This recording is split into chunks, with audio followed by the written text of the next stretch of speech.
So, good evening, good evening. Um, this is going to be part 3 of my weight loss journey. am a little late posting it, so forgive me for that. Um, I think this one was going to be like, I think we were just getting into like the complications and like stuff that I was figuring out as far as like what I was starting to experience as far as like what I don't like about the journey. So we can sort of kind of get into it. Um, I think at the end of the last video, we were just talking about I was starting to notice some things as I was losing weight that I didn't really like. So, as far as physically, one of the biggest things that I didn't like I said, I ended up losing 130 pounds over the course of like 9 months. By October of 2022, I was at my lowest weight of 164. Really, my goal weight and where I really wanted to be was like 175, but I feel like 165 gave me, some wiggle room in case, I ate too much or whatever, or if I gained some weight. But what I was noticing uh, over the course of that 9 months was number one, for my physicality, for my physical, I lost a lot of weight very quickly. Number one, I lost my boobs like immediately. That was like the first place that I lost weight at. I used to be a D cup when I was plus size. I immediately went down to like a B cup, and they were a little down. They didn't stand up. They weren't as alert and attentive as they used to be. And for a woman, we like our lady parts, our boobs to like, stand up. So there was that I just kind of had to make my peace with. I'm never going to be a D cup again. I'm just a B, and that's what it is. So I just kind of learned to embrace my body, and as far as that goes, and I don't ever intend to get any type of boob job or augmentation or anything like that. I feel like the risks for that are just way too high, and um I just I like my body as far as that goes the way that it is. But that was the number one thing that I noticed. I mean, I got to the point where I could see like my rib cage in my chest. So yeah, I definitely lost weight there a lot. And then as far as, the backside, I lost that. I felt like I started to look like a beanpole. There was like the back was just not backing like it used to. I've always had a very voluptuous figure, and the volumps weren't volupting anymore. And I was frustrated with that. So that was another thing that I didn't like. And so there was the body dysmorphia that was starting to set in. Um, when you think that you have it in your mind of like how it's going to go and how you're going to look and how you want it to be. And it just doesn't really, I mean, maybe for some people it does, but it just doesn't really pan out the way, or it just happens differently than you think is going to happen. So that was the biggest thing. But my biggest insecurity when it came to my losing weight was the fact that I did lose in my waist and all of that. I went from a size, I think at my largest, I was a size 18, 20. And at my smallest, I was a size, I went down to a size 6. And I'm basically still in a 6 now. I'm like a 6'8". So yeah, I would say like my official size as far as like clothing and stuff is a size 8. So I am solid medium, which is great for me because I don't think that my body is built for a small. I'm not a short girl. I'm 5'6.5". So my mom and like my sister, they're a lot shorter than me. But as far as women in my immediate family. I got my dad's height. So my dad is 6 feet tall. I think like either 6'1" or 6 feet. So I am 5'6". My mom is like 5'1", and my sister's like 5'2", 5'3". So for me, I can stand to have a little bit more weight on me because I am very long. Um, yeah. So when I looked in the mirror and I looked at my tummy and everything, I had lost the weight, but then when you are plus size and then you lose weight rapidly, you have this problem with your skin starting to sag. And that's what happened with my tummy and my midsection. Like there was nothing in there.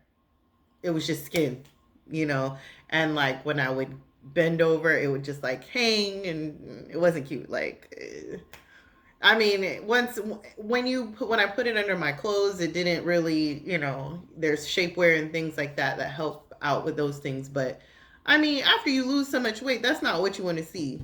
And it's not something that you can just work out in the gym, because a lot of people be like, oh, you can do it naturally, you can tone, you can, do weights. And yes, you can. And to a certain extent, that will help. But like, it's just skin. It's not even muscle in there. It's fat. It's not even fat in there. It's just skin, extra skin that's hanging down, that's been stretched out of place because of being overweight. I also had a pregnancy. So like all of those things, it was just hanging there, and it's never going to go anywhere unless I did something about it. So there was that, but that's even a smaller part of it. The biggest thing that I don't really feel like people talk about in the bariatric community when they're talking about surgery and stuff is the psychological toll that losing weight rapidly takes on you. Um, and that is the biggest, the one thing that was most impactful for me on my mental, or as regarding my mental health, um, was that after I lost all that weight, I ended up getting diagnosed with major depressive disorder. And I think that obviously there was probably some underlying issues there before I lost weight. Like when I was younger, I was bullied relentlessly in like school, in high school, and all of that kind of stuff. And you kind of like just bury it and pack it down and don't deal with that stuff. um, and you kind of make it a them problem, or at least that's how I dealt with it. That's how I had my coping mechanism.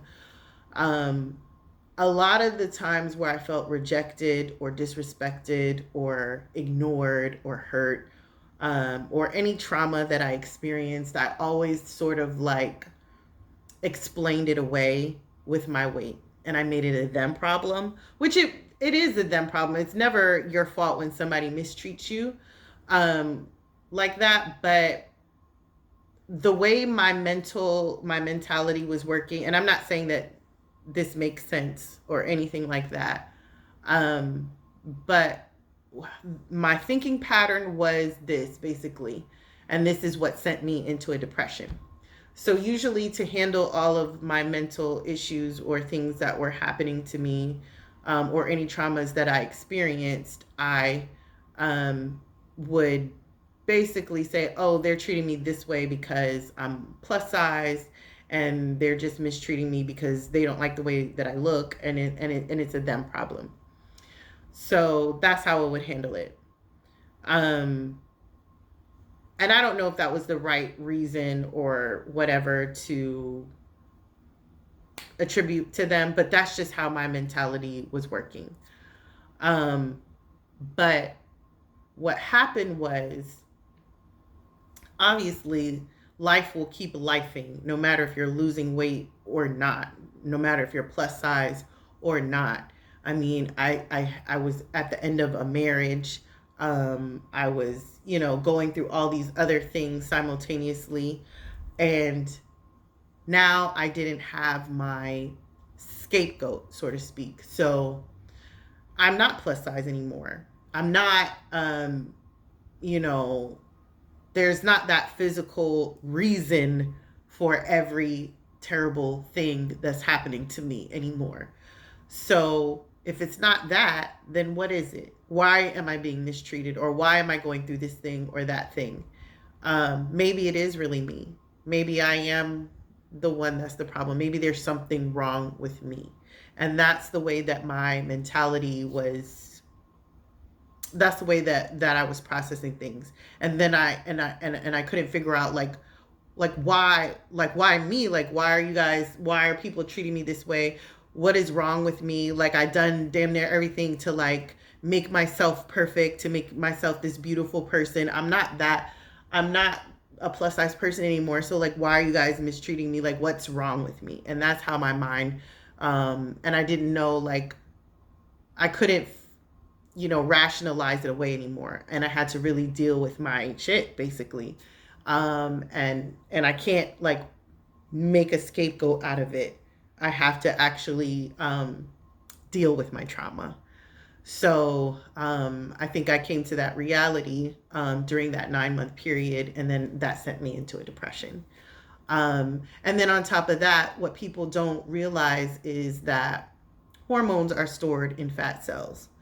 So as you're losing all this weight rapidly, where are all those hormones going? It's flooding into your system. So on top of my misguided mental thought process, I'm also having all these hormones flood into my system. And obviously that's messing with my thought capacity and what I'm thinking, and how I'm processing things.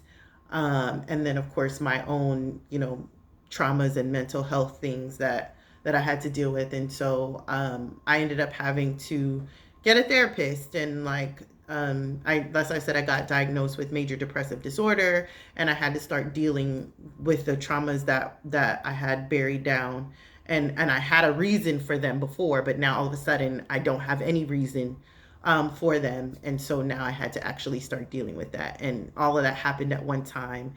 And major depressive disorder is not fun.